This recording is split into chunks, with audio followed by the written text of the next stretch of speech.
Miré a mi padre a los ojos al otro lado de la mesa de la cocina y por fin dije la frase que llevaba años atrapada en el pecho. Si vuelvo a escuchar a tu esposa mencionar mi dinero una sola vez más, le dije con voz firme y sin gritar, esto deja de ser un asunto familiar y lo voy a manejar yo. Pero nadie habló. El reloj de la pared sonaba demasiado fuerte. El refrigerador zumbaba como si también estuviera conteniendo la respiración. La mano de mi madrastra se quedó suspendida a medio camino de su taza de café, con una sonrisa rígida, incompleta. Mi padre me miraba como si no supiera quién era yo, como si de repente se hubiera dado cuenta de que ya no era la hija que se quedaba calada. Ese fue el momento en que entendí algo que ojalá hubiera aprendido antes. Las familias no siempre se rompen con gritos, puertas cerradas de golpe o peleas que escuchan los vecinos. A veces se quiebran en silencio, con sonrisas educadas, con comentarios suaves, con frases que parecen inocentes, pero que llegan envueltas en preocupación y se clavan despacio como un cuchillo bajo la mesa. Mi madre murió cuando yo tenía 15 años. Cancerberg no discutió. No pidió permiso. Simplemente se la llevó. Pero un año estaba planeando las fiestas. Al siguiente, yo estaba parada frente a su tumba con zapatos prestados que me apretaban los pies mientras desconocidos me decían lo fuerte que era. Pero odiaba esa palabra. Porque ser fuerte significaba que nadie esperaba que te derrumbaras, pero que no tenías derecho a llorar, que tenías que seguir adelante aunque por dentro estuvieras rota. Pero menos de un año después, mi padre nos presentó a otra mujer. Dijo que quería que la conociéramos, que era buena persona, y lo era, al menos en apariencia, pero no era cruel, no de forma evidente. Sonreía demasiado, hacía preguntas cuidadosas. Hablaba de la familia como si siempre hubiera sido parte de ella, como si el espacio de mi madre hubiera estado vacío esperando ver durante mucho tiempo. Me quedé calada. Si esta historia te suena familiar, si alguna vez sentiste que el silencio era la única forma de mantener la paz, suscríbete ahora. Estas historias no son solo entretenimiento. Son advertencias. Son experiencias reales que muchos vivimos en silencio. Pero yo también pensé que calar era madurar, que aguantar era lo correcto, hasta que sus palabras empezaron a tocar lugares que nunca debieron tocar, ver mi futuro, ver mi trabajo, ver mi esfuerzo, ver mi dinero. Todo empezó con comentarios normales, preguntas disfrazadas de interés, bromas suaves, opiniones que nadie pidió. Y lo peor no era lo que ella decía, era que mi padre nunca la corregía, ver cada silencio suyo era una confirmación. La noche en que hablé no fue impulsiva, no fue rabia, fue claridad. Fue el cansancio de años tragándome cosas para no incomodar a nadie más. Y mientras los miraba a los dos sentados frente a mí, entendí que ese no era el final de algo, pero era el principio. Si alguna vez alguien ha cruzado tus límites con una sonrisa, cuéntamelo en los comentarios.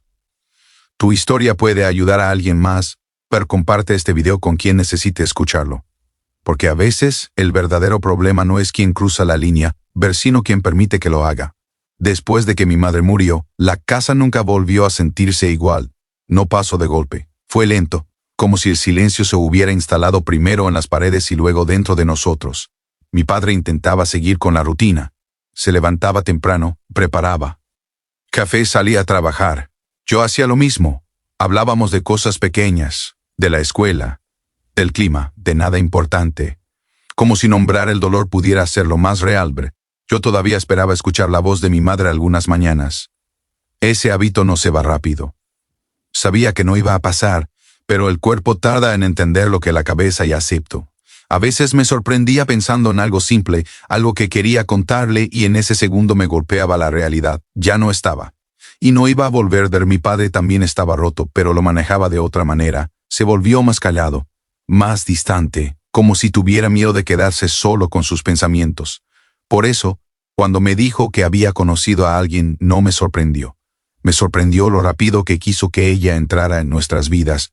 Dijo que se llamaba Linda, que era amable, que entendía lo que habíamos pasado, que no quería reemplazar a nadie. Esas palabras deberían haberme tranquilizado, pero algo dentro de mí se cerró. No, por ella. Por el vacío que todavía estaba ahí, sin tocar, sin sanar. La primera vez que vino a casa fue correcta.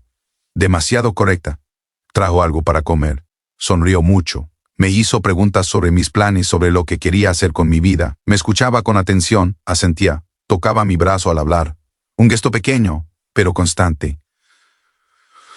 Como si estuviera marcando territorio sin que nadie lo notara. Beredo tenía 16 años. No sabía poner límites, sabía adaptarme.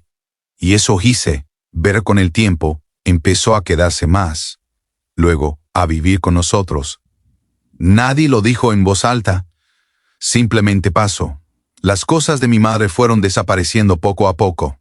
No de forma brusca. Primero un cajón ordenado, luego una carpeta que ya no estaba donde siempre. Es mejor así, decía Linda con una sonrisa suave, para no remover cosas. Ver yo asentía, siempre asentía. Ver mi padre parecía aliviado, como si alguien más se hiciera cargo de lo que él no podía manejar, de las decisiones, del orden de la casa. Y sin darse cuenta, también de mí. Berlinda hablaba de familia como si fuera un proyecto.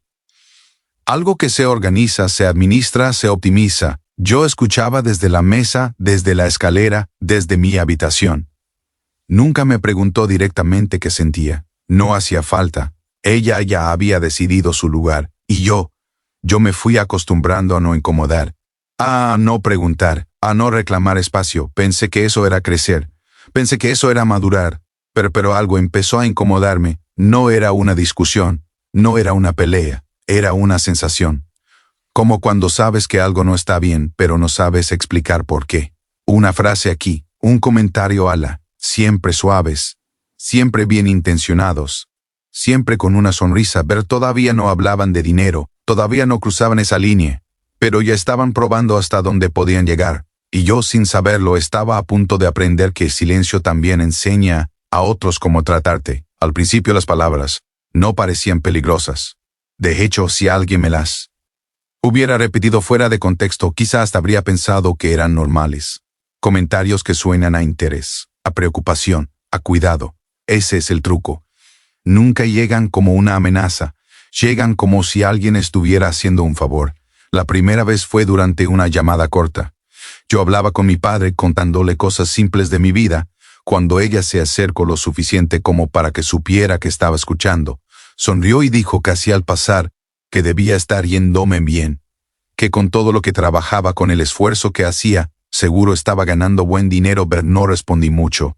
Solo dije que me manejaba. Ella asintió despacio, como si esa respuesta confirmara algo que ya había pensado antes. Después vinieron más comentarios, nunca directos, nunca iguales, siempre cambiando de forma. Preguntas sobre planes a largo plazo, sobre estabilidad, sobre lo difícil que era hoy en día organizarse con tantas responsabilidades. Yo escuchaba. Mi padre escuchaba. Nadie decía que parara. Una tarde, mientras hablaban de gastos de la casa, ella comentó que era bueno saber que la familia tenía respaldo. Lo dijo así sin mirarme, como si fuera una verdad general. Sentí algo raro en el estómago. No sabía explicar por qué, pero esa palabra, familia, no sonó como antes. Sonó como una excusa. Mi padre no dijo nada. Nunca lo hacía. Con el tiempo, empecé a notar que las preguntas ya no eran solo curiosidad. Eran evaluaciones. Quería saber cuánto ganaba, cómo lo guardaba, si tenía a alguien que me ayudara a manejarlo. Siempre envuelto en consejos. El dinero puede ser abrumador, decía. No todos saben administrarlo solos. Yo sonreía. Cambiaba de tema. Me decía a mí misma que estaba exagerando, pero eso también es una forma de aprender a calarse. Cada visita a casa traía algo nuevo. Un mueble cambiado, un cajón reorganizado, documentos movidos para que todo estuviera más limpio. Cuando preguntaba por algo, ella respondía rápido, segura, como si ya hubiera tomado la decisión correcta por todos. Mi padre asentía. Yo tragaba saliva. Una noche, después de cenar, ella sacó el tema, como quien habla del clima. Dijo que quizás sería buena idea centralizar algunas cosas, que así era más fácil para todos, que en las familias era normal compartir responsabilidades. No levanté la voz, no discutí. Solo dije que mis cosas estaban bien como estaban. Ella sonrió. Dijo que claro, que solo era una sugerencia. Pero esa noche no dormí bien. Me quedé despierto pensando en cómo algo tan pequeño podía sentirse tan invasivo, pensando en mi madre, en cómo ella siempre fue cuidadosa, organizada, clara, en cómo nada de eso parecía importar ahora. Empecé a entender algo incómodo. No se trataba de ayuda, se trataba de acceso, de ir empujando el límite un poco más cada vez, esperando que nadie lo notara. Y lo peor no era lo que ella decía. Era lo fácil que resultaba decirlo, pero porque cuando nadie te detiene, empiezas a creer que tienes permiso. Y yo todavía no sabía ahora hasta dónde estaba dispuesta a llegar. Pero el punto de quiebre no llegó con una discusión. Llegó con un mensaje, pero un aviso simple, frío, automático, uno de esos correos que normalmente ignoras. Decía que había habido un intento de acceso a una de mis cuentas. Nada confirmado, solo un intento fallido. Verificación incorrecta. Ubicación conocida, ver conocida. Me quedé mirando la pantalla más tiempo del necesario. Sentí como el estómago se me apretaba despacio, no por miedo, sino por reconocimiento. Nadie tenía mis datos. Nadie, excepto yo. Y la dirección desde donde se había hecho la consulta era la de la casa de mi padre. No llamé a nadie de inmediato. No pregunté. No acuse. Algo dentro de mí se cerró con calma. Como una puerta que no se golpea, solo se tranca. Pero llamé al banco. Hablé bajo. Escuché más de lo que hablé. La persona al otro lado de la línea fue cuidadosa.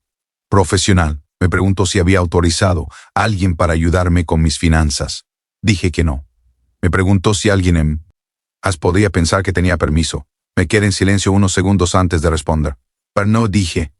Se negué, colgué y me quedé quieto. No sentí rabia, sentí claridad. Esa claridad incómoda que llega cuando algo que sospechabas deja de ser una idea y se convierte en un hecho. Cuando volví a casa días después, no dije nada. Observe. Linda hablaba más que de costumbre. Comentaba lo caro que estaba todo, lo difícil que era mantener la casa, lo mucho que mi padre merecía descansar después de tantos años de trabajo. Siempre lo decía como quien no pide nada, pero espera todo, pero una noche dejó caer la frase. Al final tu dinero también forma parte de este hogar. No fue un grito, no fue una exigencia, fue una afirmación, tranquila, segura, como si ya estuviera colado. Mire a mi padre. No me miró de vuelta, y entendí que el problema ya no era una sensación, era una realidad. Esa misma semana llegó otro aviso. Esta vez no era un intento fallido, era una consulta. Alguien había pedido información sobre cómo añadir a un usuario autorizado.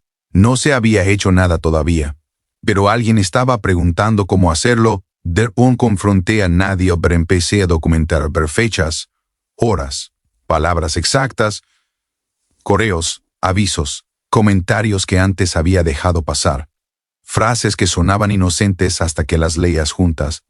Aprendí algo importante, las emociones se diluyen. Los registros no. Linda, mientras tanto, se sentía cómoda. Confundió mi silencio con rendición. Empezó a bromear delante de otros. Cuidado, decía riendos, que luego nos corta el grifo, la gente se reía. Yo no. Una tarde la vi entregarle a mi padre unos papeles en la cocina. Son solo opciones, dijo. Reconocí el logo en la esquina superior. Mi banco. Esa noche no dormí, pero por miedo. Por decisión. Me di cuenta de que nadie iba a detener esto por mí. Mi padre no lo haría. Linda no tenía motivo para hacerlo, y yo ya no podía seguir fingiendo que no estaba pasando nada. A la mañana siguiente respiré hondo y tomé la primera decisión real desde que todo había empezado. No iba a discutir, no iba a suplicar, no iba a explotar, pero iba a prepararme, porque cuando alguien cruza un límite en silencio, la única respuesta efectiva no es el ruido, pero es el control. Y lo que estaba a punto de hacer, ellos no lo verían venir. Intenté hablar con mi padre una sola vez más. No fue una discusión, no levanté la voz, no entré acusando. Elegí un momento tranquilo, cuando la casa estaba en silencio y no había nadie más escuchando. Pensé que, si todavía quedaba algo de Lahi, ese era el instante, pero le dije que necesitábamos hablar. Se sentó frente a mí con ese gesto cansado que había aprendido a reconocer. El de alguien que ya estaba preparado para ceder antes de escuchar. Le expliqué, despacio, lo que había pasado. Los comentarios, las consultas, los avisos del banco. No exageré nada, no a nadie emociones, solo hechos. Cuando termine espere y el suspiro. Se pasó la mano por la cara. Miró a un punto fijo que no era yo. Creo que estás leyendo demasiado las cosas, dijo al final. Esa frase cayó más pesada que cualquier grito. Le dije que no se trataba de interpretar, sino de límites. Que yo ya había marcado uno. Que su esposa lo había cruzado. Que necesitaba que él hiciera algo. Que hablara con ella. Que pusiera un alto. Volvió a suspirar. Ella solo quiere ayudar, respondió. No lo hace con mala intención. Bray entendía lo que me dolió más de lo que esperaba. Para él, el problema no era lo que estaba pasando. El problema era que yo lo estaba señalando. Le pregunté si entendía lo que significaba que alguien intentara acceder a mis cuentas sin permiso, si entendía lo grave que era. Me dijo que no exagerara, que en las familias esas cosas se hablaban, que no hacía falta ponerse así, como si proteger lo que era mío fuera una reacción desmedida. Le pedí una cosa muy simple, una sola, que la detuviera, que dejara claro que mi dinero no era un tema de conversación, que no volviera a mencionarlo. Me miró con cansancio, con incomodidad, como si yo le estuviera pidiendo algo injusto. Las cosas son más complicadas de lo que crees, dijo. Esa fue la respuesta final. Porque cuando alguien te dice que es complicado, lo que en realidad está diciendo es que ella eligió no actuar, que ella decidió con qué incomodidad puede vivir, y no era con la de ella, era con la mía. A partir de ese momento algo cambió en mí. Dejé de esperar, dejé de explicar, dejé de buscar en él la protección que nunca iba a ofrecer. Empecé a observarlo todo desde otro lugar, más frío, más claro. Noté cómo miraba a Linda antes de responder preguntas, cómo cambiaba frases a mitad de camino si ella se movía o aclaraba la garganta, cómo cedía terreno sin darse cuenta. No estaba siendo manipulado, estaba participando. Eso fue lo que más me costó aceptar. Durante días, la casa se sintió distinta, no tensa, controlada. Linda hablaba con normalidad, incluso con más suavidad que antes. Mi padre actuaba como si la conversación nunca hubiera ocurrido, como si el problema se hubiera evaporado por no nombrarlo. Pero yo ya no estaba en el mismo lugar. Empecé a guardar silencio de otra forma.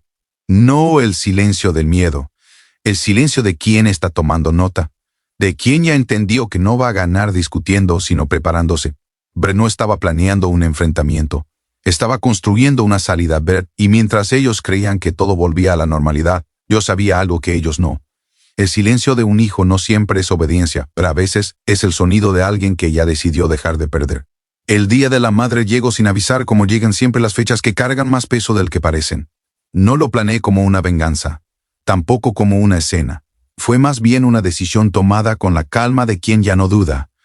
Compré el regalo con anticipación, algo sencillo, envuelto con cuidado, nada que levantara sospechas. Linda adoraba ese tipo de gestos, los interpretaba como confirmaciones, como señales de que todo seguía bajo control. Cuando se lo entregué, sonrió de inmediato. Esa sonrisa amplia, segura, que usaba cuando creía que había ganado algo. Me dio las gracias. Dijo que no era necesario, que no tenía que haber molestado. Pero no soltó el paquete ni un segundo. Lo abrió despacio. Dentro no había flores, ni una carta sentimental. Había un sobre. Lo sacó frunciendo apenas el seno, todavía sin perder la compostura. Pensó que era una nota, algo personal, algo suave. Empezó a leer. Y entonces su cara cambió. No de golpe, no de forma dramática. Fue un hasta lento, casi imperceptible. Como cuando alguien se da cuenta de que ha entendido mal una situación desde el principio. El texto era claro, frío, preciso. Decía que mis finanzas eran exclusivamente mías, que no había ni habría autorización para que nadie más accediera, opinara o planificara en mi nombre. Que cualquier intento pasado o futuro quedaba registrado, que este documento era una notificación, no una conversación. Levantó la vista y me miró por primera vez sin sonrisa. Mi padre estaba allí, observando, callado, como siempre. No hacía falta llegar a esto, dijo ella al fin, con un tono suave que ya no engañaba a nadie. Si hacía falta, respondí. No levanté la voz, no la confronté, simplemente dije la verdad. Le expliqué que ella había puesto alertas, bloqueos, registros, que todo estaba documentado, que no estaba pidiendo permiso, estaba estableciendo un límite definitivo. Ella intentó reírse, dijo que estaba exagerando, que solo quería ayudar, que esto no era propio de una familia. La palabra familia volvió a caer en la mesa como una moneda gastada. La familia no necesita acceso a mi dinero, dije. Ni ahora ni nunca. Pero mi padre bajó la mirada. Y supe que no iba a intervenir, que tampoco esta vez iba a elegir. Linda cerró el sobre con cuidado, como si fuera algo frágil. Me lo devolvió sin tocarme. Me dijo que estaba siendo injusto, que la estaba humillando, que después de todo lo que había hecho por nosotros, no merecía esto. No respondí, porque entendía lo importante en ese momento. Ella no estaba Dolly. Estaba perdiendo control. Y eso, para personas como ella, duele más que cualquier rechazo. El resto del día transcurrió en una calma tensa. Palabras medidas, gestos correctos. Nadie volvió a mencionar el regalo. Pero ya nada era igual. Algo se había roto. O mejor dicho, algo había quedado expuesto. Esa noche, mientras me alejaba, sentí algo que no había sentido en mucho tiempo. Ver no alivio, pero certeza. Sabía que no iba a ser el final. Que habría consecuencias, reacciones, tal vez intentos de volver atrás, pero también sabía que esa línea ya no podía borrarse, y que lo que viniera después iba a obligarlos a mostrar quiénes eran en realidad. Ver después de ese día, nada volvió a ser directo.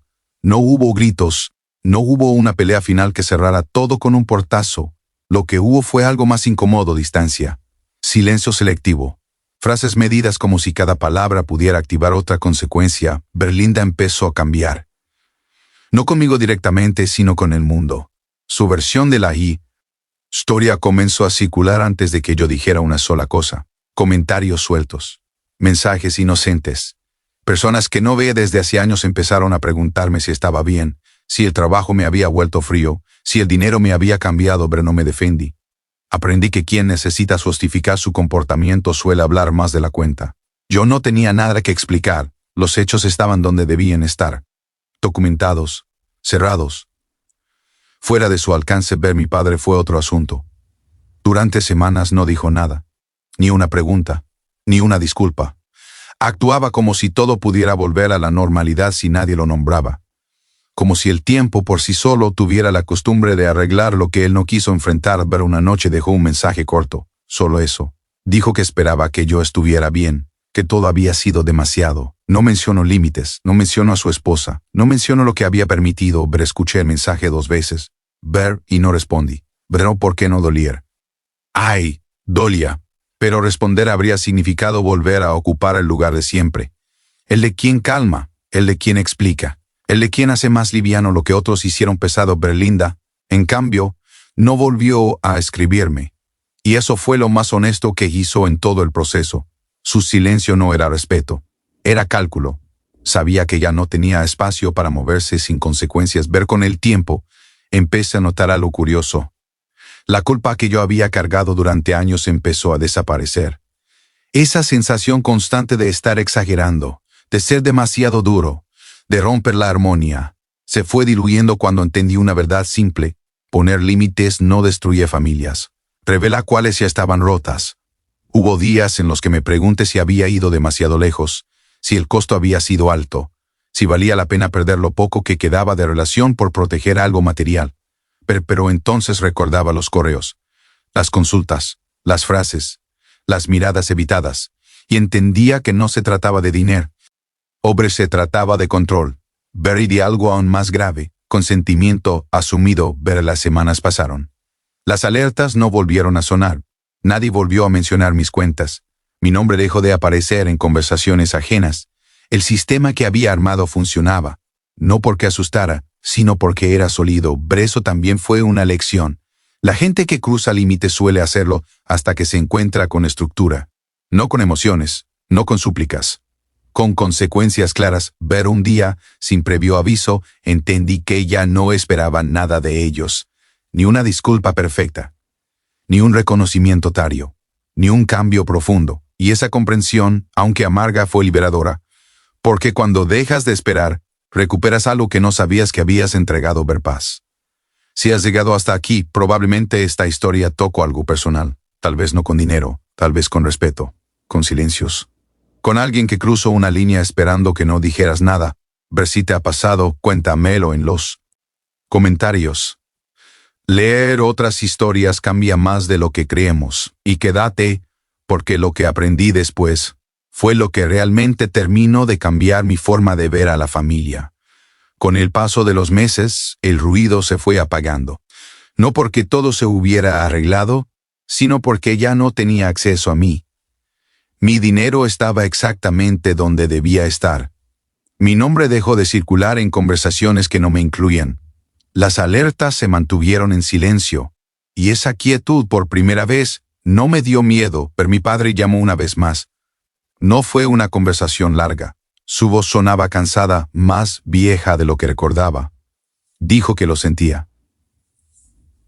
Que quizá debió protegerme. Que no supo hacerlo mejor. Escuché sin interrumpir. No discutí, no reclamé.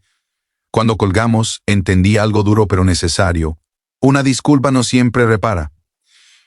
A veces solo llega para confirmar que el daño existió, pero no respondí después de eso. No por castigo, por coherencia. Había aprendido que seguir avanzando no siempre incluye el él. Llevar a todos contigo, Berlinda, según supe por terceros, siguió contando su versión. Que yo había cambiado, que el trabajo me volvió distante, que el dinero me endureció. Dejé que lo hiciera. Las personas que necesitan justificarse suelen hacerlo en voz alta. Yo ya no necesitaba convencer a nadie. Lo que sí cambió fue algo interno. Dejó de doler el silencio, dejó de pesar la distancia. Empecé a notar que respiraba distinto, que mis decisiones ya no pasaban por el filtro de no incomodar, que podía decir que no sin explicarme durante horas. Un día entendí que no había ganado nada espectacular. No hubo aplausos, no hubo cierre perfecto. Lo que gané fue más discreto pero más valioso, ver propiedad sobre mi vida. Aprendí que la familia no se define por acceso sino por cuidado, que compartir no es lo mismo que ceder, que poner límites no te vuelve frío, te vuelve claro, y que muchas veces, cuando alguien te acusa de cambiar, lo que en realidad ocurre es que dejaste de ser útil para sus planes. Pensé mucho en mi madre durante todo ese proceso, en lo cuidadosa que era, en cómo siempre decía que prepararse no era desconfianza, sino amor propio, en cómo nunca dejó nada al azar cuando se trataba de protegerme. Tal vez por eso, sin darme cuenta, estaba terminando lo que ella empezó, pero no me quedé con rabia, tampoco con orgullo.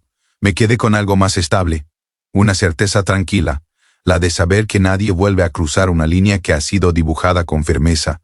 Si esta historia te removió algo, no la ignores. A veces reconocernos en la experiencia de otro es el primer paso para cambiar la nuestra.